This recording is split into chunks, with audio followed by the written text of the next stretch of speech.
라스트 빅딜 함께 하시죠. 오늘 시장 안에서 특징적이었던 종목들 확인해보고 종가 매수 여부 확인해보는 시간입니다. 네, 오늘은 최진욱 영앤리서치 본부장, 이청원 IM증권 PB와 함께하겠습니다. 어서 오십시오. 어서 오세요. 자, 두 분과 함께 종목 이야기, 시장 이야기 나눠보도록 하겠습니다. 자, 조선주가 오늘 시장 대비해서도 더 탄력적인 반등이 나와주고 있습니다. 슈퍼사이클 이야기, 그와 함께 낙수 효과가 기대되면서 이 기자재단에 대한 관심도 함께 높아지고 있는데요. 성강밴드에 대한 두 분의 의견 들어보도록 하겠습니다. 자, 성강밴드 종가 매수 해도 될까요? 두 분 모두 동그라미네요. 오를 들어주셨는데요. 최진욱 본부장님 의견 네네. 들어볼게요. 일단 이제 성강밴드 같은 경우 이제 관이용, 관이음새를 좀 주로 생산하는 기업이라고 좀 생각을 하시면 됩니다. 그러니까 쉽게 말해서 이제 조선주들 같은 경우가 지금 2, 3년치에 대한 도크 물량들을 전부 다 채운 상황에서 결국 이제 2, 3년 동안의 실적이 좋아질 수 있는 부분들은 기정사실화가 되어 있는 상황이고, 그러면 결국 이제 건조량이라든지 수주력 부분들이 계속 좀 증가를 해주고 있는 상황이다 보니까 반대로 이제 성강밴드 입장에서는 고객사들의 수주가 또 증가해줄 가능성이 높겠죠. 그러면 이제 결국에는 실적에 대한 부분들을 충분하게 효과를 받을 가능성이 굉장히 높다라는 관점으로 좀 말씀을 해드리고, 하반기에도 일단 후판 투입 단가가 일단 좀 인하가 된다고 하게 되면은 좀 그로 인한 또 성장성까지도 부각을 받을 수가 있는 게 성강밴드라고 일단 생각을 하시면 됩니다. 그래서 일단은 뭐 믹스 개선이라든지 뭐 생산성에 대한 재고 부분들이 탄력적으로 좀 이루어지게 된다라고 하게 되면은 오히려 조선기사제 쪽에 대한 실적 턴어라운드는 더욱 좀 가속화가 될 가능성이 좀 높다라는 관점으로 좀 말씀을 해드리고요.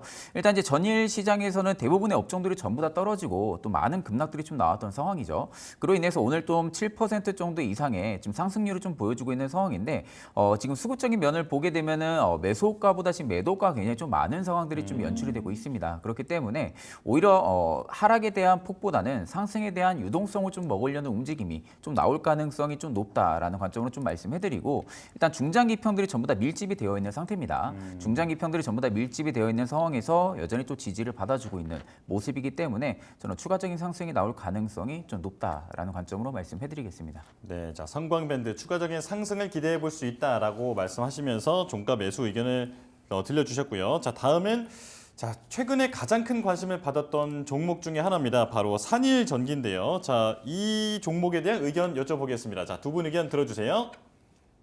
자, 이번에도 일치하는군요. 자, 이번엔 이청원 PB님 말씀 들어보겠습니다.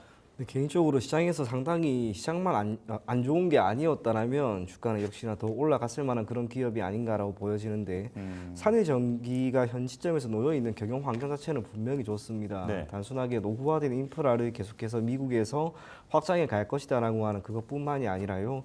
2015년부터 미국 같은 경우에는 인프라에 대한 실질적인 혹은 유의미한 교체는 이루어지지 못했습니다.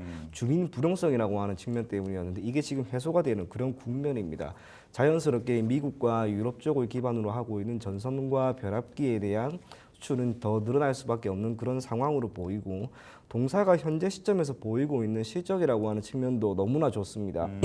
2021년부터 2023년까지 매출액은 연평균 80% 이상이 증가하는 모습을 보였고, 영업이익 같은 경우에는 거의 700%나 늘어납니다. 이 모든 것을 감안해서 좋은 시기에 저는 상장이 되었다라고 보여지는데, 아쉬운 건 말 그대로 시장이 좋지 않았다는 것. 하지만 시장은 개인적으로 조금은 턴을 할 거라고 보여집니다. 그렇다면 데이터 센터에 대한 확충과 해상 풍력, 또 신재생 에너지, 여기에 대한 변압기를 시장에 공급하고 있고, 사실상 경쟁사가 없습니다. 특수 변압기 부분에서는 우리나라에서 거의 유일한 기업이기 때문에 저는 산일전기는 결국에는 주가가 더 오르지 않을까 그렇게 생각을 하고 있습니다. 산일전기 아직 시세가 죽은 건 아니다라고 생각이 되는 점에서 긍정적으로 접근할 것을 권해드리겠습니다. 예. 독점적인 지위를 펼치고 있기 때문에 시장만 좀 받쳐준다면 이 종목 많이 상승할 수 있다라는 부분들 언급 주셨어요. 산일전기의 포인트 잡아봤습니다. 바로 이어서 반도체 소부장단 안에서 한 종목 보도록 할게요. 반도체 들고 계신 분들 지금 고민이 정말 많으실 것 같아요. 시장에서 여러 가지 이야기들 나오고 있는데 오늘 소부장단 안에서 이오테크닉스 보도록 하겠습니다. 이 종목에 대한 의견 들어볼게요. 엇갈렸네요. 이번에 갈렸는데요. 최진욱 본부장님 의견부터 좀 들어볼게요. 네, 일단 이오테크닉스 하게 되면 레이저 기술을 좀 활용을 하고 있는 전문 기업이라고 좀 생각을 하시면 됩니다. 일단 지금 뭐 상반기 때도 워낙 좀 강했던 부분들, 이제 AI 반도체에 대한 성장성 부분들은 이미 뭐 실적으로도 확인을 했던 부분들이기 때문에 AI 반도체가 이제 점점 성장하게 되면 그만큼 좀 미세화 작업들이 계속 이루어져 나갈 가능성이 높겠죠. 그럼 결국 이제 미세화 작업들이 계속 거쳐지게 되면은 그에 따른 굉장히 필요한 부분들이 결국 레이저 기술입니다. 그러니까 레이저에 대한 수요를 충분히 증가를 시킬 수 있는 좀 그러한 좀 구조적인 수혜를 좀 받고 있다라고 보면 되시고, 아직까지 뭐 주력 고객사가 삼성전자로 잡혀 있는 상황이긴 하지만 결국 이제 HBM 쪽에 대한 고성장세가 꾸준하게 나와준다 하게 되면은 기존 고객사들 대비해서도 그렇고 신규 고객사까지도 충분하게 확보를 해줄 가능성이 좀 높다라는 관점으로 좀 말씀을 해드리고요. 또 이제 올해 삼성전자의 지금 P4 라인량에 대한 매출까지도 일단 하반기 때 본격화가 될 가능성이 높기 때문에 오히려 상반기 대비 하반기의 실적이 충분하게 더 좋아질 가능성이 좀 높다라는 관점으로 좀 말씀을 해드립니다. 그래서 지금 어닐링 장비까지도 뭐 낸드 적용 가능성까지 고려를 한다고 하게 되면은 실질적으로 지금 실적 성장이라든지 외형 성장 좀 두 마리 토끼를 전부 다 가지고 갈 수 있지 않을까라는 좀 그런 예상을 좀 해볼 수가 있고요. 그래서 이제 그에 따른 이오테크닉스 쪽의 드릴링 매출까지도 충분하게 수혜를 받을 가능성이 좀 높다라는 관점으로 말씀해드립니다. 그래서 지금 이제 수급적인 면을 놓고 보면은 어제 그렇게 시장이 과도하게 좀 낙폭이 나왔는데도 불구하고 외국인들은 60억 이상 매수를 담아낸 상황이거든요. 일단 개인들이 한 80억 정도의 어제 매도 물량을 좀 내보내긴 했는데 어제 같은 경우 메이저들은 전부 다 개인들이 나오는 물량들을 사들였습니다. 전부 다 사들였다라는 부분들에 있어서는 가격적인 메리트 구간들에 지금은 이오테크닉스가 많이 밀렸기 때문에 좀 매력적으로 좀 다가와 주지 않았나라고 생각을 하고 있고, 오늘 수급만 놓고 봐도 일단 외국인 기관 동시 매수세가 좀 들어와 주고 있는 상황이다 보니까 추가적인 좀 상승이 나올 가능성이 높다라는 관점으로 볼 때는 여전히 지금 메이저 수급이 받쳐주고 있기 때문에 충분히 안정적인 저점 높여나갈 가능성이 높다고 보고 있는 상황입니다. 하반기 실적 개선 기대감 언급을 해주셨습니다. 사실 이오테크닉스 같은 경우는 오늘 외국인과 기관의 양매수가 들어오고는 있는데 외국인들이 보니까 SK 하이닉스랑 삼성전자는 또 팔더라고요. 네네. 반도체 전략에 대해서 좀 고민이 필요한 시점인 것 같은데 최진욱 본부장님께서는 어쨌든 이오테크닉스에 대해서는 종가 매수를 의견을 주셨지만 반도체주 전체에 대해서는 좀 어떻게 보세요? 저는 일단 반도체주들의 어제 낙폭도 그렇고 최근에 기간 조정 자체가 좀 과도하다고는 생각은 하고 있거든요. 일단 뭐 삼성전자나 SK하이닉스 굉장히 저점 대비했을 때는 많이 올라간 상황이긴 했습니다. 많이 올라가긴 했지만 두 종목들이 계속 좀 주가의 시너지를 끌어왔던 부분들이 결국 HBM에 대한 기대감뿐이었거든요. 근데 이제 결국 그 안에서는 SK하이닉스가 워낙 좀 점유율이 높았던 상황이었고, 그러면 결국 SK하이닉스가 조금 더 그런 부분들이 부각을 받아왔던 부도 사실이고, 근데 다만 이제 SK하이닉스가 어떻게 보면 지금 조금 더 주가에 대한 탄력성이 삼성전자보다 좀 떨어질 수도 있는 부분들이 디램 쪽에 대한 부분들을 많이 못 챙겼다라는 거죠. 그러니까 상반기 때는 HBM 쪽에 대한 부분들을 집중화를 하긴 했지만 반대로 디램 같은 경우는 많은 이득을 좀 챙기지 못했던 부분들 때문에 일단 주가가 어느 정도는 상반기에 대한 제한 리스크적인 부분들은 있겠지만 오히려 이번 콩쿨에서 이야기했던 부분들이 하반기 때도 디램까지도 같이 챙긴다는 이야기가 또 나온 상황이었잖아요. 그렇기 때문에 오히려 HBM과 디램 쪽에 대한 적절하게 좀 순환을 통해서 챙겨 나간다 하게 되면은 저는 오히려 충분하게 상승은 나올 가능성이 굉장히 좀 높다고 봅니다. 그러니까 지금의 어떻게 보면 수급적인 부분들이 좀 과도한 매도 물량들이 나왔을 가능성도 높다고 보고 있고, 워낙 네. 저점 대비 많이 올라왔기 때문에 차익을 분명히 보겠죠. 차익 실현을 한 차례 좀 실현을 하고 나서 저는 한 번 더 매수세가 좀 저가에서 들어와줄 가능성이 높다라는 관점이기 때문에 저는 오히려 하반기도 여전히 그 주도 섹터에 대한 변함은 없다고 보고 있는 상황입니다.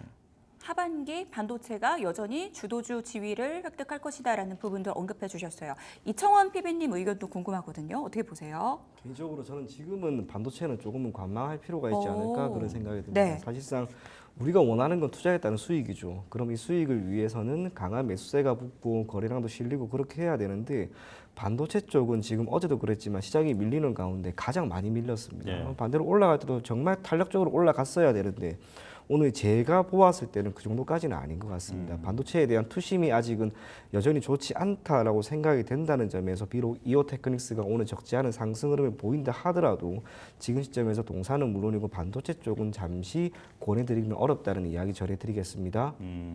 투자 심리로 봤을 때 좀 이제 반등이 나오는 그 탄력이 힘이 좀 부족한 게 아니냐 이렇게 좀 말씀을 해주셨습니다. 자, 그렇다면 이제 다음 종목 이마트를 볼 텐데요. 오프라인 대형마트 실적 부진에 무척 고전을 하다가 최근에 TMF 사태 이후로 다시 주목을 받고 있습니다. 자, 지금 이 이마트 두 분 의견 들어볼게요. 여기서도 엇갈렸습니다. 자, 이청원 PB님 의견부터 들어보겠습니다.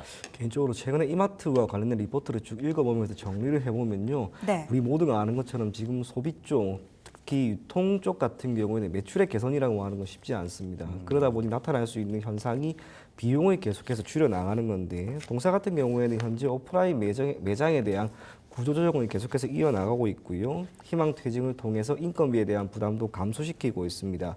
에브리데이에 대한 합병과 구매 또한 통합적으로 진행을 하고 있는 가운데 최근에는 CJ 대한통운과 물류적인 측면에서 물류비 감소에 따른 협약까지 맺었습니다. 이 모든 게 보이는 것은 무언가 경영 환경 자체가 매출액이 큰 폭으로 개선되기는 어려운 상황이기 때문에 비용을 우선은 감소시키자라고 하는 것인데 이 비용의 감소라고 하는 게 가지고 있는 의미는 이후로 특정 분기 기준으로 매출액이 뜻하지 않게 올라가게 되면 비용의 증가는 큰 편이 아니었기 때문에 영업이익의 개선이 크게 나올 수 있습니다. 동사의 경우에도 2분기 기준으로 영업이익은 우선은 손실이 날 것으로 우리가 보고 있지만 3분기에는 영업이익이 1분기보다 높을 것으로 보여지고요.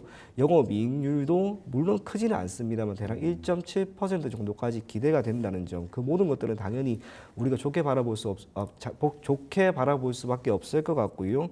TMF 사태 이후로 우리 모두가 알고 있는 건 무언가 결제를 한다 하더라도 구매를 한다 하더라도 조금은 안정적인 곳에서 하자라고 하는 그런 심리가 이제 확대될 겁니다. 거기에 따른 수혜도 내심 기대가 된다는 점에서 이마트를 현 시점에서는 조금 접근해도 괜찮지 않을까 그리 보여집니다. 네, 자 TMF 사태로 인한 어떤 불안 심리의 반사 이익이 좀 기대가 되고 그리고 비용을 잘 축소를 하고 있기 때문에 앞으로 주가에는 크게 부담이 없을 것 같다 말씀을 해주셨는데 자 최진욱 본부장님은 어떤 의견이십니까?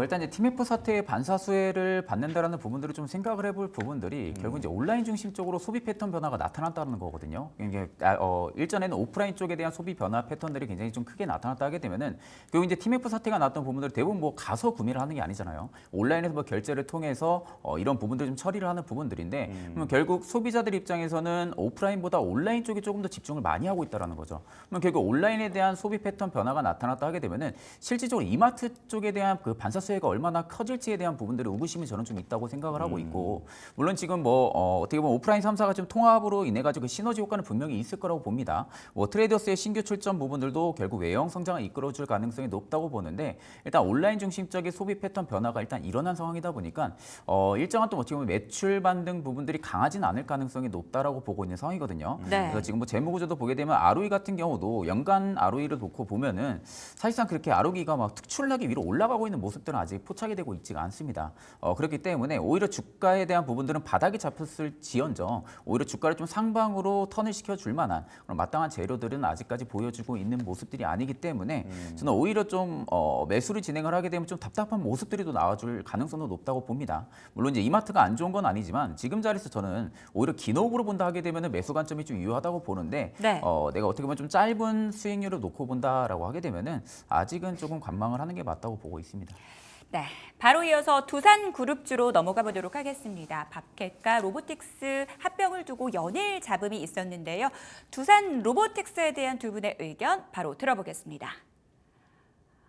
이번에도 빨렸습니다. 갈렸는데 좀 빠르게 진행을 해보도록 할게요. 이청원 PB님 먼저 의견 들어볼게요. 한 2주 전만 하더라도 좋게 보았는데요. 네. 2분기 실적이 지금 나왔죠. 나오는 가운데 결과가 지금 더 안 좋았습니다. 영업 손실은 더 확대되었다는 건. 우리가 로봇 시장, 특히 협동 로봇 시장은 앞으로 계속해서 성장할 것이다라고 하는 그런 기대감 큽니다. 기조에 있는 것은 전통용 산업용 로봇 시장의 침투율을 올해 협동 로봇 시장이 넘어서니까. 그런데 그 모든 것들에 대한 결과를 보여줘야 됩니다. 두산 로보틱스의 마지노선은 3분기입니다. 3분기 때 실적이 나오지 않으면 그 모든 기대감이 소멸될 겁니다. 그런 면에서 두산 로보틱스의 실적이 아쉽다는 점, 그 네. 모든 것들을 토대로 X 의견 드리겠습니다. 네. 바로 이어서 최진욱 본부장님 의견도 좀 들어볼게요. 일단 뭐 로봇주들이 대부분 실적이 잘 나오는 기업들이 없어요. 특히 뭐 레인보우 로보틱스만 좀 실적이 잘 나오고 있는 상황이고 반대로 이제 협동 로봇 쪽에 있는 기업들 대부분이 지금은 실적이 많이 안 나오는 상황입니다. 그럼에도 불구하고 일단 협동 로봇 시장이 커질 거라는 그런 기대감에 대한 매수세로 지금은 단순히 산업이나 성장군으로 인해 가지고 가치적으로 좀 중심 잡는 거죠. 그러니까 가치주 성격이 굉장히 좀 강하다라고 보면 되시고, 그럼 앞으로 성장에 대한 부분들이 확고하다고 하게 되면은 계속해서 지금 판매 채널도 미국이나 유럽 중심으로 늘어나고 있는 상황이다 보니까 뭐 실적 부분들은 계속 좋아질 가능성이 저는 높다고 봅니다. 그러면 결국 지금 자리가 우리가 바닥일지 아닐지 부분들을 예견을 하기보다는 저는 충분히 긴 호흡으로 볼 때는 굉장히 좀 긍정적으로 바라보고 있는 기업 중에 하나입니다. 네. 네, 두산 로보틱스까지 이야기 들어봤습니다. 저희는 마감 시보 듣고 돌아오겠습니다.